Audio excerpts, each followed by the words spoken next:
Bonjour et bienvenue dans cette capsule où je présenterai quelques notions supplémentaires requises pour réaliser l'exercice formatif qui s'appelle Dessiner figures géométriques et lettres, qui est un exercice portant sur les boucles imbriquées. Pourquoi boucles imbriquées? J'explique.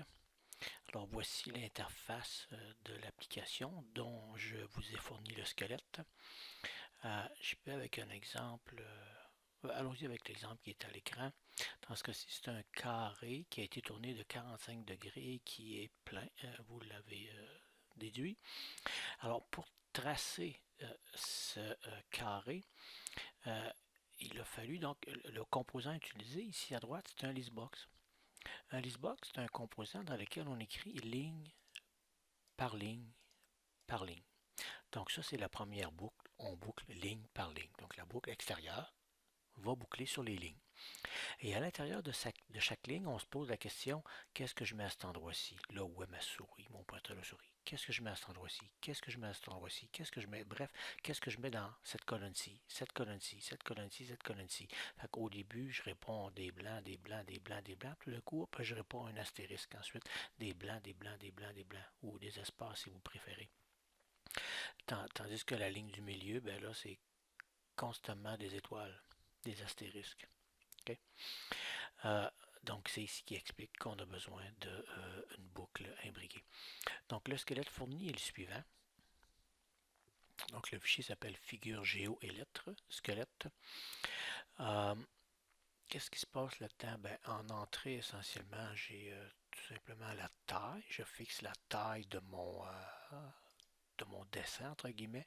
Alors, si je vais dans ce cas-ci avec une taille 5 et que je représente le même dessin à nouveau, alors dans ce cas-ci, j'ai un carré tourné de 45 degrés et qui est 5 par 5. Donc en entrée, j'ai la taille. Et en sortie, qu'est-ce que j'ai? Bien, en sortie, ce que j'ai simplement, j'ai appelé ça dessin, géo et lettres, qui est essentiellement des strings. J'ai besoin de tick enter évidemment, j'ai besoin de validation, vous allez comprendre pourquoi, pour valider ma taille. Deux constantes, taille min et taille max, ok, pour que ça fonctionne. À un moment donné, je ne peux pas être plus petit que 5, puis j'ai mis 25 lignes dans mon listbox, donc maximum 25 lignes et 25 colonnes. Ok, avant d'aller plus loin, de regarder ce code-ci, je vous présente essentiellement le widget que j'ai eu besoin de rajouter, le seul widget que vous ne connaissez pas. C'est un listbox. D'accord? Alors, il se contrôle comme les autres. Donc, il se crée comme les autres. Donc, takeenter.listbox. J'en ai profité pour lui donner une certaine hauteur, une certaine largeur. OK? Ensuite, pour être capable d'avoir mes choix ici dans mon listbox, parce que mon listbox, vous voyez, n'est pas vide. Alors, ces choix-là, je lui ai dit insert, c'est comme pour écrire dans un entry. Donc, insert en position fin. Voici ce qu'on veut insérer. J'ai inséré, si vous regardez la boucle for, j'ai inséré tout le contenu d'une constante qui s'appelle liste figures et lettres. Et on sait que la boucle for, elle va prendre chacune de ces figures et lettres-là de ma liste. Et elle va donc, figure ou lettre, va prendre la valeur de chacune au fur et à mesure. Donc c'est pour chaque élément de cette liste, on l'ajoute dans LST figure géo. La constante en question,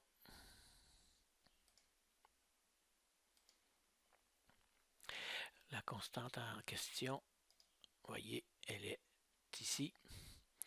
Donc j'ai dans ma en termes de constantes requises pour mon interface. Donc j'ai mes constantes ici pour les dimensions de mes différents widgets. Et j'ai ma constante ici qui contient donc toutes les figures géométriques et les lettres qui sont affichées dans le listbox. Okay? C'est tout simplement une liste. J'ai triché un peu à nouveau, hein.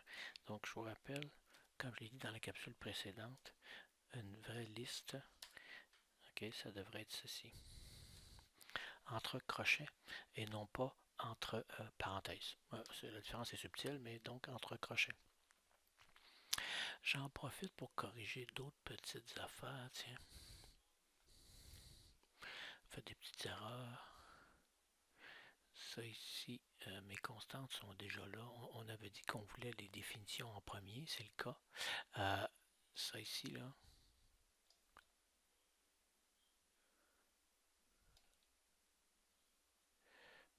Hein, ça irait bien à cet endroit-là. Je n'ai donc plus besoin de ce titre-là. Voilà. Donc j'ai mes constantes, etc. Je vous ai présenté maintenant le widget listbox. Le tour est joué. Oh, je termine en vous faisant remarquer que j'ai associé binder, donc l'instruction, la fonction bind. Donc j'ai bindé, si vous voulez, j'ai lié le fait de faire un return sur mon listbox avec l'exécution de ça ici qui est, si vous regardez, bouton droit, atteindre la définition, c'est ma fonction, la fonction en question. Je reviens juste un petit peu en arrière, ici, pour vous montrer, j'étais en train d'oublier, on a un deuxième listbox. Si on regarde cette application-ci, à gauche, ici, c'est un listbox, okay, qui me sert de menu, si vous voulez. Puis, à droite, j'ai un listbox qui me sert à dessiner. Donc lui à gauche ici s'appelle LST Figure Géo. Celui-ci. Puis le listbox dans lequel je dessine, c'est LST Zone Dessin. LST Zone Dessin, donc il est créé de la même façon que le premier listbox. Ensuite, il est configuré avec une police qui doit être une police un peu particulière. C'est pas tellement la taille qui compte, qui doit être une police. Quand on veut faire de l'alignement par colonne, c'est important de s'assurer que tous les caractères ont la même largeur. Si je prends une police où est-ce qu'un I est plus étroit qu'un W, évidemment, ça fait en sorte que je ne peux pas faire de l'alignement. Dans ce cas-ci, si je veux être sûr que mes espaces et que mes astérisques ont exactement la même largeur, il faut que je prenne une police qu'on appelle non proportionnelle. OK. J'en connais pas beaucoup de polices non proportionnelles. La seule que je connais par cœur, c'est courrier new. Okay? Donc, je suis sûr que tous les caractères ont exactement la même largeur, ce qui facilite des dessins symétriques. Ok, donc allons-y, je reviens à la fonction LST figure géo. Alors, dans un premier temps, je détruis le contenu. Donc, à chaque fois que je vais déclencher, que je vais choisir un dessin, je vais commencer par détruire. Delete, vous connaissez ça, on a vu ça dans les entries. Je delete du début, ligne 0, jusqu'à la fin. Donc, je détruis tout le contenu du listbox de dessin. Ensuite, je valide la taille. Ensuite, je m'assure qu'il y a eu un choix de dessin qui a été fait. Et notez donc la fonction qui fait ça. Dans mon listbox figure géo, je m'assure que current selection, je m'assure qu'il y a une sélection courante, une sélection en cours. Ça, c'est une fonction. Et si jamais cette sélection-là donne un tuple ou qui est à peu près l'équivalent d'une liste vide, si c'est vide, ça veut dire que j'ai rien choisi. Donc, message d'erreur. Sinon, on est en voiture. Alors, on est en voiture. J'enlève tous les messages d'erreur qui ont pu être activés auparavant. Je calcule le milieu. Pourquoi? Parce que j'ai souvent besoin du milieu pour plusieurs dessins. Allons-y comme dans ce cas-ci, avec la lettre A. Dans ce cas-ci, un A où est-ce que j'ai une hauteur de 5. La ligne du milieu, j'ai besoin de savoir où est-ce que je mets cette ligne-là? C'est la ligne du milieu. Et si vous regardez bien, donc on a les lignes 1, 2, 3, 4, 5. Donc la ligne du milieu, c'est la ligne 3. Alors, quelle est la formule qui me donne toujours la ligne du milieu, peu importe que je choisisse hauteur 5 ou 4, 13, donc toujours un nombre impair?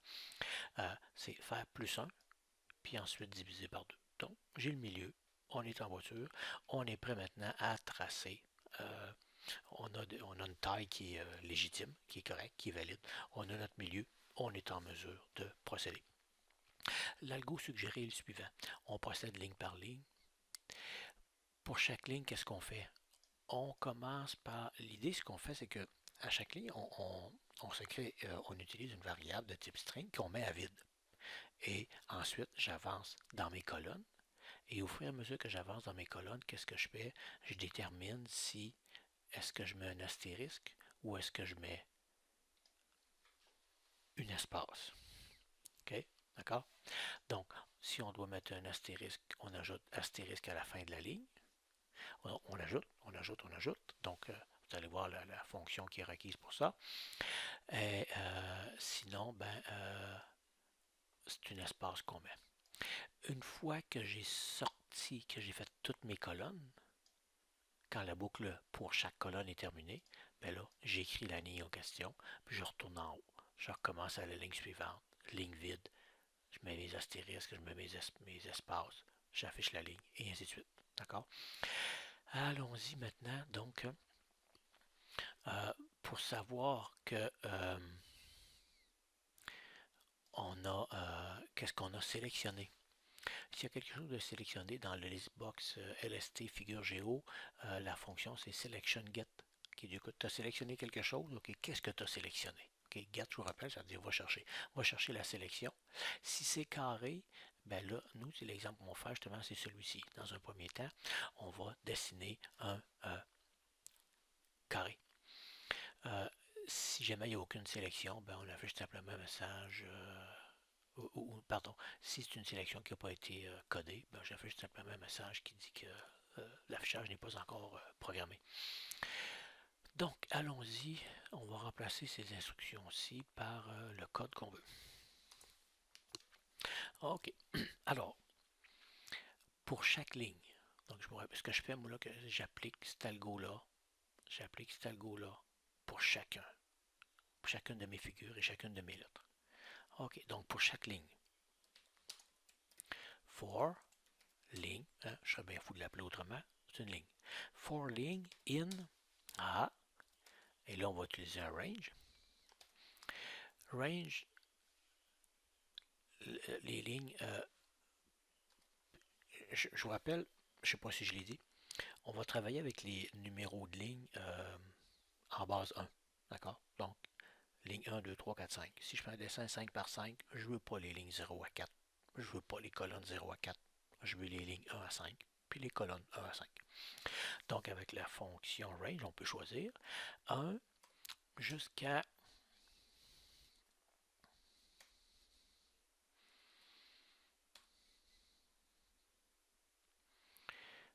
taille plus 1. Okay. Pourquoi jusqu'à taille plus 1? Comme dans ce cas-ci. Hein? Je veux faire un 5. Je veux donc tracer, c'est ceci que je veux tracer, un carré 5 par 5. Ça va? Donc, vu que la fonction range, vous vous souvenez, la fonction range, le deuxième paramètre n'est pas inclus. Or, moi, je veux de 1 jusqu'à la taille. Je veux de 1 à 5. Donc, je lui dis de 1 à 6, mais on sait que 6, il ne le fera pas. Donc, voilà pour ceci. On va commencer. Je vais changer un petit peu mon nom de variable. Vous allez comprendre pourquoi. Ça, c'est ma variable numéro de ligne. For numéro de ligne qui varie de 1 jusqu'à 5 dans ce cas-ci. Dans mon algo, ça dit que je commence avec une ligne vide. Une ligne vide. Une string vide, c'est ça. À part le fait que là, j'ai pas écrit ligne, j'ai écrit linge. Ligne égale ligne vide. Ensuite, l'algo dit pour chaque colonne.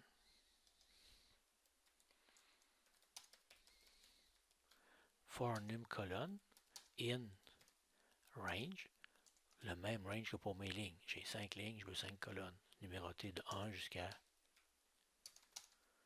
5. Donc 6 exclus.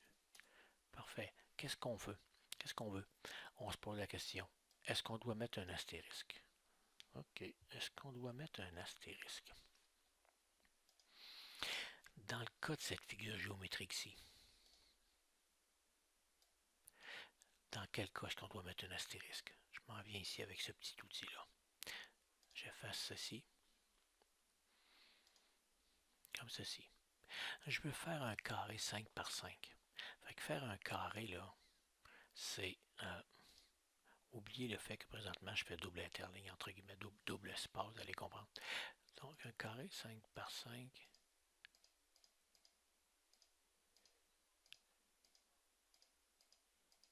C'est ça. Alors, quand est-ce qu'il faut que je mette des astérisques? Il faut que je mette des astérisques sur la ligne 1. Il faut que je mette des astérisques sur la ligne 5. Il faut que je mette des astérisques sur la colonne 1 et sur la colonne 5. D'accord? Donc, si c'est une de ces 4 conditions-là qui est respectée, une ou l'autre, hein? Si c'est sur la première ligne, mets un astérisque. Ou si tu es sur la dernière ligne, mets un astérisque. Ou si tu es sur la première ou la dernière colonne, mets un astérisque. Parfait. Donc, ça veut dire quoi? If numéro de ligne égale 1, or, on a dit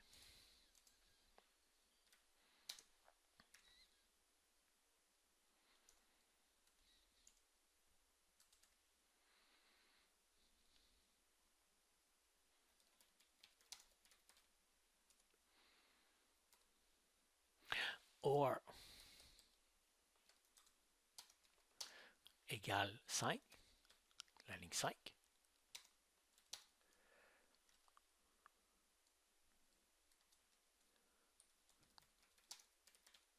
Dernière ligne. Or, on a dit première colonne.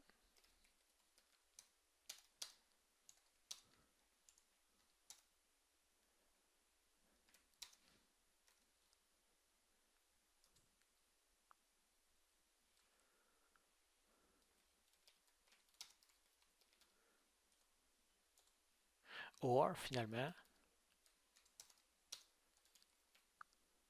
OK. Donc, si c'est un de ces choix-là,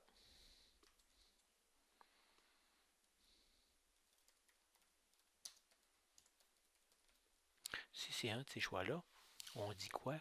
On dit qu'on ajoute un astérisque à la fin de la ligne.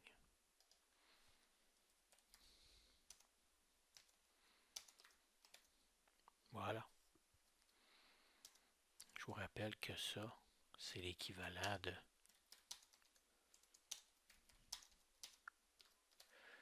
ceci. On a vu donc dans le chapitre 10 du bouquin que entre deux strings, quand on fait un plus, ça ne fait pas une addition, ça fait une concaténation. Parfait. Sinon, on dit qu'on ajoute une espace à la fin de la ligne.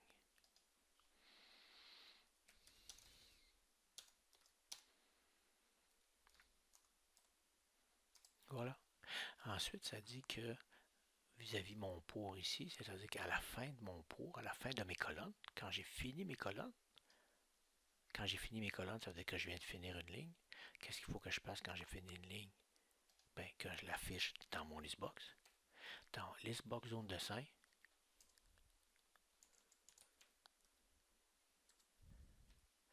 point, ajouter à la fin. Oups. Ajouter à la fin la ligne. Voilà.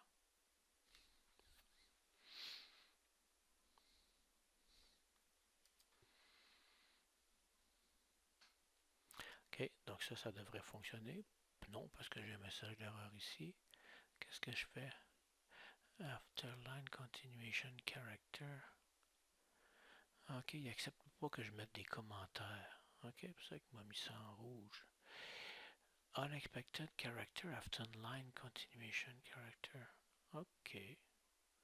D'accord, c'est pas très gentil de sa part. Ah, je peux pas mettre des commentaires comme ça.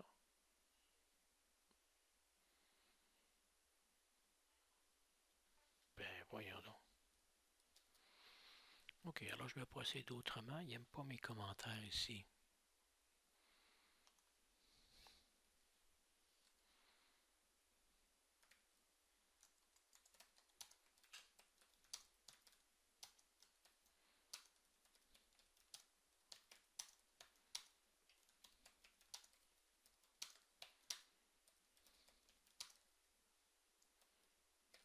Voilà. Alors, vu qu'il n'aime pas ces commentaires-là,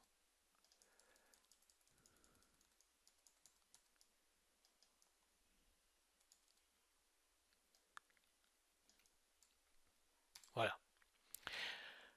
Donc, on devrait être prêt à faire fonctionner cette affaire-là. F5. Donc, je vais arrêter mon autre exécutable qui roule. Il refuse après le caractère de continuation de ligne qui est barre oblique inverse, backslash, il refuse quoi que ce soit. Ok, ça je savais pas. Bon, alors là, j'essaye de rouler cette affaire-là. Il refuse de rouler parce que mon autre exécutable roule. Ok, donc je vais arrêter mon autre, qui est celui-ci, qui est le démo complet. Là. Donc je vais l'arrêter. Ok, je vais démarrer celui-ci.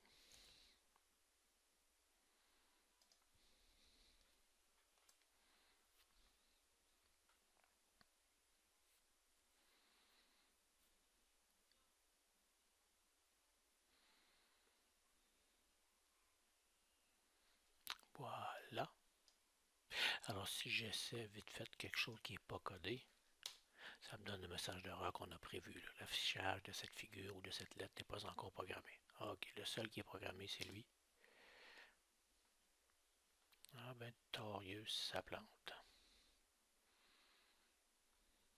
Ah oui, j'ai oublié un petit paramètre.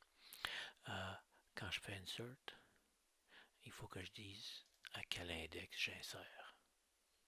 Ok, parfait. Donc c'est moi qui ai mal codé.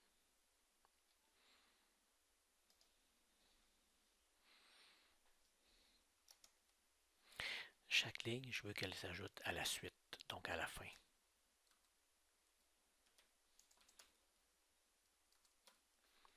Voilà. Donc j'ai oublié de préciser quand on insère, c'est comme on avait vu, il faut dire à quelle position est-ce qu'on insère. Voilà. Je recommence. F5, Enter.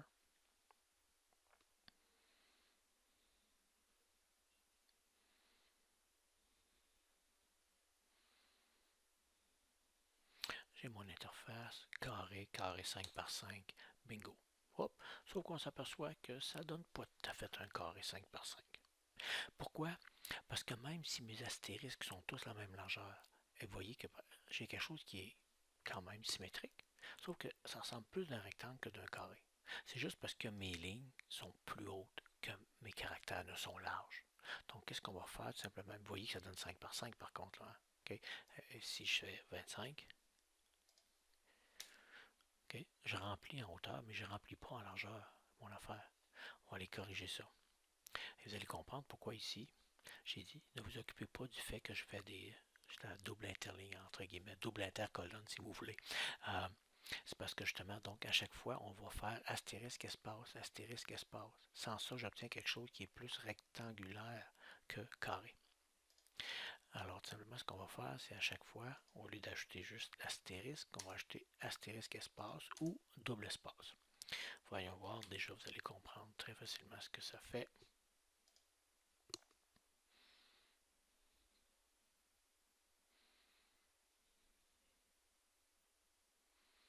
Ah, erreur de syntaxe, ici j'ai fait un enter à mauvaise place.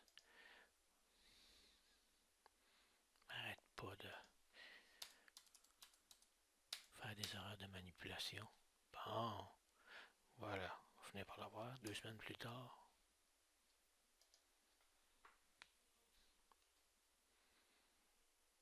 J'ai encore fait la même affaire. Qu'est-ce qui se passe dans cette cochonnerie d'éditeur de mes deux là? Ah, je fais enter trop vite, c'est ce qui arrive. Je fais enter avant que le menu en haut soit apparu. Bon.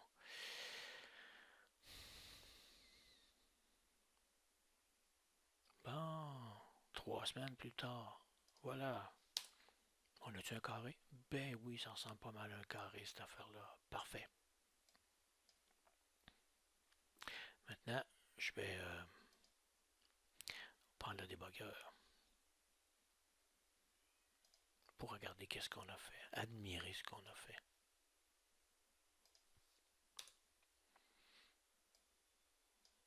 Bingo. Okay, je peux même pas tasser cette fenêtre-là. Voilà. Alors, allons-y comme ça. Ce qu'on a, c'est que le milieu vaut 3. Okay. J'aurais dû le mettre en int, là. Hein? C'est le milieu qui est la ligne 3.0, là. C'est pas extraordinaire. J'ai la taille qui vaut 5, puis la taille, elle est OK. Ben, parfait. OK, donc là, on va avancer à travers les numéros de ligne ici. F10. Je suis à la ligne 1. Youpi. Je commence, je vide ma ligne. Je me prends une variable, je crée une variable ligne qui est vide. Variable ligne est vide. Ensuite, j'avance dans mes colonnes. F10. Je suis à la colonne 1. Parfait. Donc là, on dit que si c'est la colonne 1 ou etc. Donc, dans ce cas-ci, fait que là, puis je vais séparer ces affaires-là, tiens.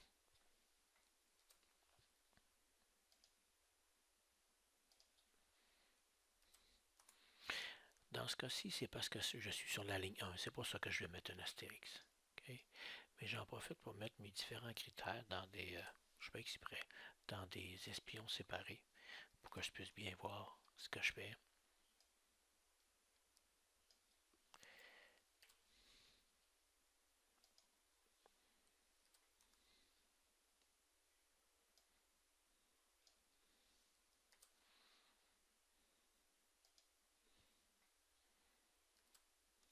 Voilà. Donc présentement, le seul cas qui est pourquoi je mets un astérisque, c'est parce que je suis sur la ligne 1. Continue. F10. Donc je vais rajouter une étoile. Okay? Donc je commence avec une étoile. Mais je vous rappelle, c'est étoile espace. Okay? On continue.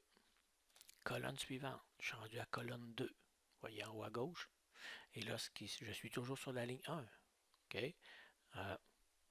Tantôt, j'étais également sur la colonne 1. J'avais une double raison de mettre un astérisque. OK, bien, double raison, c'est normal. C'est normal parce que l'astérisque qui est ici, il correspond à deux critères, à la fois sur la ligne 1 et à la fois sur la colonne 1. D'accord? Je continue. Dans ce cas-ci, c'est parce que je suis sur la ligne 1. OK? Maintenant, je vais quand même... Donc, c'est ça, j'ai un vrai dans le décor. On sait très bien que vrai ou n'importe quoi, ça donne vrai. Donc, il suffit que j'ai un vrai pour que ça donne vrai. F10. OK, vous voyez que j'ai maintenant deux étoiles dans ma variable ligne en haut à gauche. Colonne suivante, OK, c'est encore ça la ligne 1. Youpi, je rajoute une étoile, je continue, j'ajoute une autre étoile, je continue. Je suis rendu à 4 étoiles. OK, je suis rendu à la ligne taille, je suis rendu à la colonne 5. OK, dernière colonne, je rajoute une cinquième étoile. Parfait. Mes numéros de colonnes sont finis. Paf, il s'en va. Il s'en va à l'instruction qui est après, c'est-à-dire qu'on ajoute la ligne dans mon listbox zone de 5, ce qu'on ne pourra pas voir ici. OK.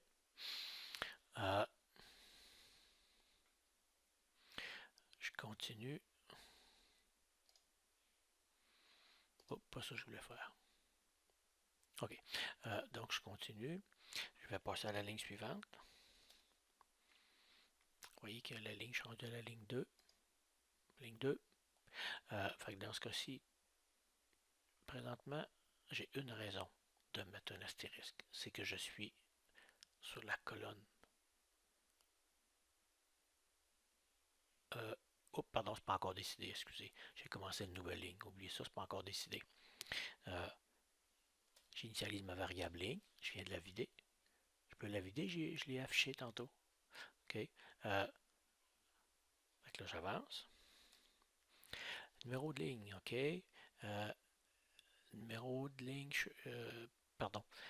Je viens de changer colonne 1. Donc, j'ai une raison de mettre ça un astérisque, c'est que je suis sur la colonne 1. Effectivement, colonne 1, on veut des astérisques. Parfait. Donc j'avance comme ça. OK. La colonne 1, on s'entend que c'est un astérisque. Ensuite, ce qu'on ajoute constamment, c'est des espaces. Si vous regardez la variable ligne en haut à gauche, je change de la colonne 4.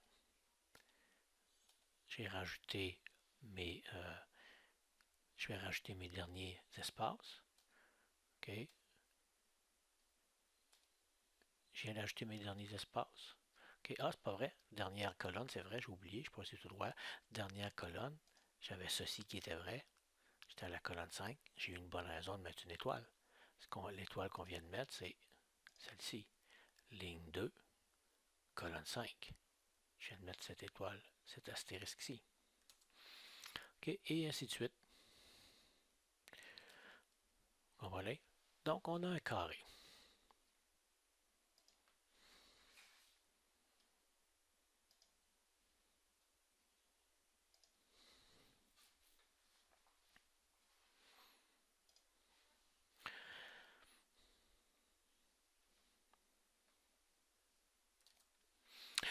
La prochaine figure géométrique que j'aimerais vous montrer,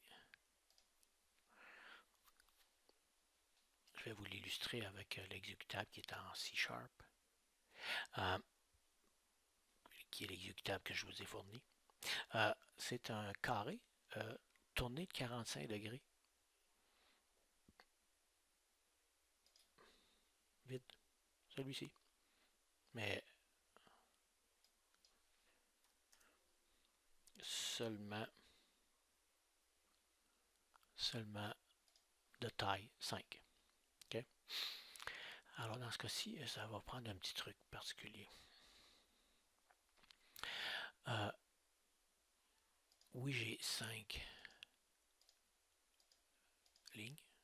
Oui, j'ai exactement 5 colonnes. OK? Et dans ce cas-ci, vous voyez que j'ai même pas besoin de laisser des espaces. C'est vraiment juste un astérisque que je laisse. OK?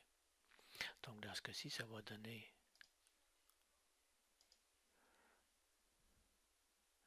vraiment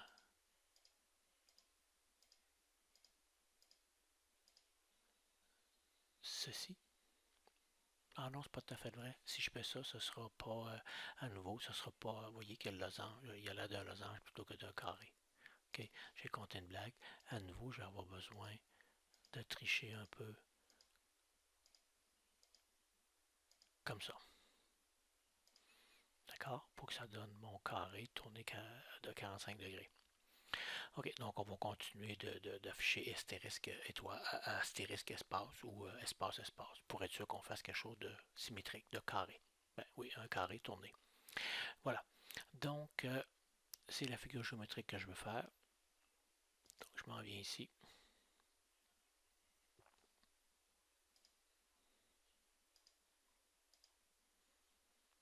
Voilà. Oh. Fenêtre, destroy, fenêtre, point main loop. Je sais pas pourquoi j'ai un message d'erreur là. J'ai pas le temps. Donc, je m'en viens ici, coder. Oh, dans ma fonction. Ça irait mieux si j'allais dans ma fonction. Alors. Notez que le listbox est identifié très précisément. Oh, je me souviens pas comment il est identifié. On va le trouver. On va le trouver ici. Il est identifié carré 45 degrés. D'accord? Je mets un copier là-dessus. Carré 45 degrés. Parfait. Donc,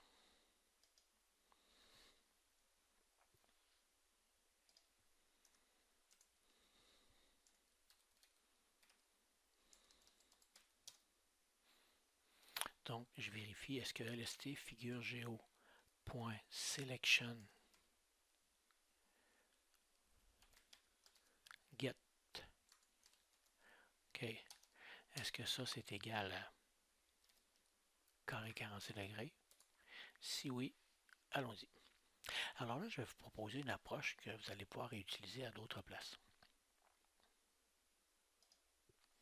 Ce qu'on va faire, on va commencer par fixer deux variables qui vont pointer vers le milieu. Le milieu, on l'a déjà calculé. Vous noterez que dans ce cas-ci, que la ligne du milieu et la colonne du milieu, c'est la même, c'est-à-dire 3.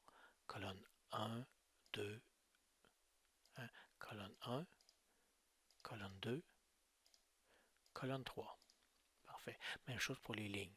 Ligne 1, ligne 2, ligne 3. Parfait. Donc, on va partir du milieu. On va mettre deux variables que je vais appeler gauche et droite, qui sont comme des crayons. Fait qu'imaginez que vous avez vos deux crayons qui sont là, qui pointent à la même place. Ils pointent au milieu.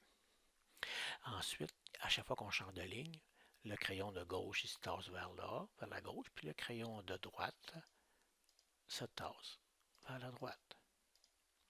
Ensuite, le crayon de droite se tasse encore, le crayon de gauche se tasse encore, mais à partir du milieu, on fait le contraire. Le crayon de gauche revient tranquillement, et ainsi de suite, jusqu'au milieu, comme ça. Puis même chose pour le crayon de droite, qui lui se tasse vers la gauche. Comprenez? Donc on fait, c'est comme si je dessinais les deux côtés en même temps. Donc allons-y avec ça ici. Alors qu'est-ce que je viens de dire? Je viens de dire que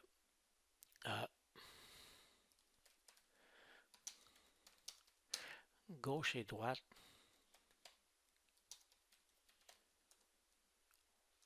sont au milieu. OK?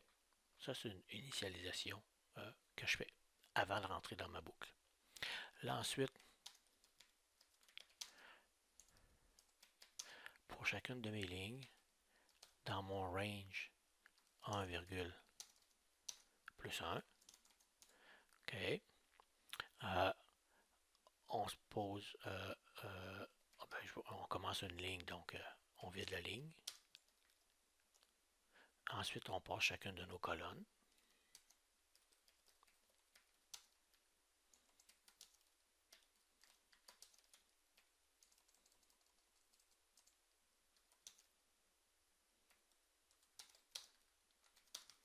Pour chacune de nos colonnes. OK. Donc là, je me pose la question comme ici, là. Est-ce qu'on doit mettre un astérisque? Dans quel cas est-ce qu'on doit mettre un astérisque? Quand on est vis-à-vis nos crayons. OK? Alors, if numéro de colonne est vis-à-vis mon crayon de gauche, ou bien numéro de colonne est vis-à-vis mon crayon de droite, si c'est vis-à-vis un des deux crayons, alors on ajoute une astérisque et un espace. Un astérisque et une espace. D'accord? Sinon, on ajoute nos deux espaces. D'accord? Maintenant, c'est pas tout. C'est pas tout. On a dit qu'à la fin de la ligne, comme là c'est bien beau, ça règle le cas de la première ligne. Parce que mes crayons sont au milieu. Mais mes crayons ne restent pas au milieu. Si les crayons restent au milieu, ce que je vais dessiner, ça va être ça, va toujours être au milieu. C'est pas ça qu'on veut. C'est pas ça qu'on veut. Donc il faut que mon crayon de gauche s'en aille ici, il faut que mon crayon de droite s'en aille là. D'accord? Comme ça. Pas tout à fait à la bonne place, j'ai pas visé le bon. Oui, j'étais le bon. Voilà. Il faut qu'il s'en aille là. Donc c'est ce qu'on va faire ici. Mais ça, c'est dans la moitié supérieure. Dans la moitié supérieure de mon carré, je veux que les crayons de gauche se tassent vers la gauche. Donc, ici,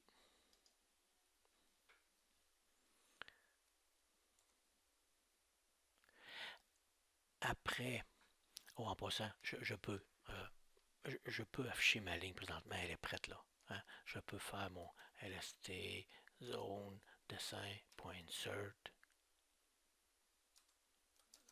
en position, tickinter.end, virgule, j'ajoute ma ligne. Après avoir ajouté ma ligne, ben là, je me prépare pour la prochaine. Fait que là, je dis si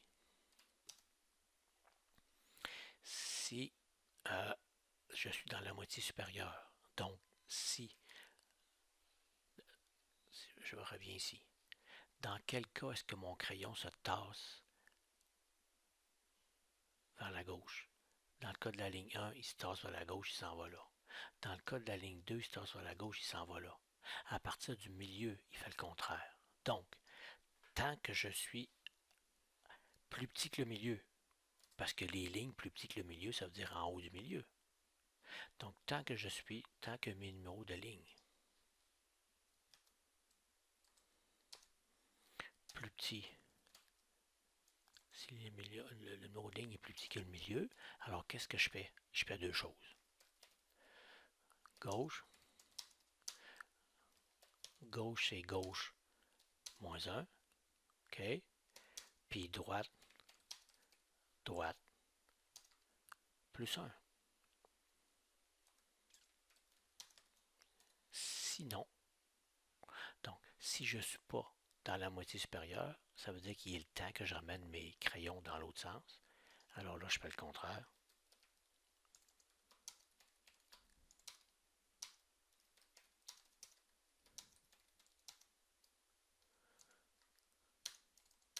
Voilà. Donc, dans la moitié supérieure, mon crayon de gauche, le chiffre diminue, la colonne diminue, donc il va se tasser vers la gauche. Fait que gauche va passer de milieu qui vaut 3 à 2, colonne 2, à colonne 1. Ensuite, il va refaire le contraire, il va remonter à 3, à 2, puis à 3. Donc, dans la deuxième moitié, gauche va réaugmenter, puis droite suit le chemin contraire. Allons-y avec ça.